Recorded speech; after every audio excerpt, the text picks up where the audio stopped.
ఒంటిమిట్ట శ్రీ కోదండరామాలయంలో ఈ నెల 11వ తేదీన శ్రీ సీతారామ కళ్యాణోత్సవాన్ని అంగరంగ వైభవంగా నిర్వహించనున్నట్టు దేవాదాయ శాఖ మంత్రి ఆనం నారాయణ రెడ్డి తెలిపారు. శ్రీ కోదండరామస్వామి వారి బ్రహ్మోత్సవాలు కళ్యాణోత్సవ ఏర్పాట్లపై మంత్రి, జిల్లా ఇన్ఛార్జి మంత్రి సవితతో కలిసి సమావేశం నిర్వహించారు. ఈ సమావేశంలో జిల్లా collector Sridhar Cherukuri, SP Ashok Kumar, TTD JEE Veerabrahmam, TTD vigilance SP Vishnuvardhan Raju తదితరులు పాల్గొన్నారు.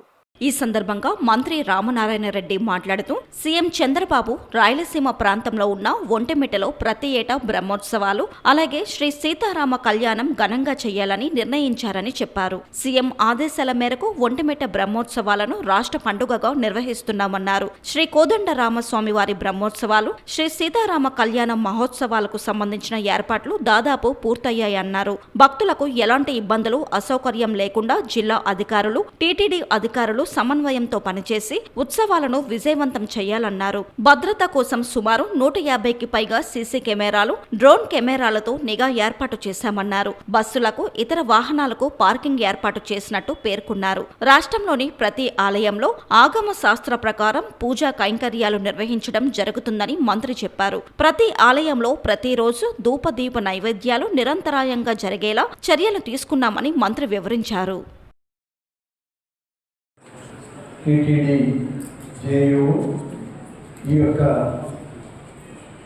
రాముల యొక్క కళ్యాణానికి ఇన్ఛార్జ్ ఆఫీసర్గా టీటీడీ నుంచి వచ్చినటువంటి వీరభద్రం గారు, అధికారులకు, మీడియా ప్రజలకు అందరికీ ప్రత్యేకంగా ధన్యవాదాలు తెలియజేస్తున్నాను. ముఖ్యంగా అన్ని వివరాలు, డిపార్ట్మెంట్స్ ఏ డిపార్ట్మెంట్స్ ఎలా ఉన్నాయి, ఏ డిపార్ట్మెంట్స్ ఏ వర్క్స్ డిస్ట్రిబ్యూషన్ చేస్తున్నారు, డిస్ట్రిక్ట్ అడ్మినిస్ట్రేషన్ టీటీడీకి ఎలా అనుసంధానం అవుతుంది, అన్ని విషయాలు ఇటు కలెక్టర్ గారు, జేఈఓ గారు, ఎస్పీ గారు, విజిలెన్స్ ఎస్పీ గారు అందరూ కూడా చెప్పడం జరిగింది. కొన్ని విషయాలు మాత్రం ఇక్కడ ప్రస్తావన చేయాల్సిన అవసరం. ఈ ఒంటిమిట్ట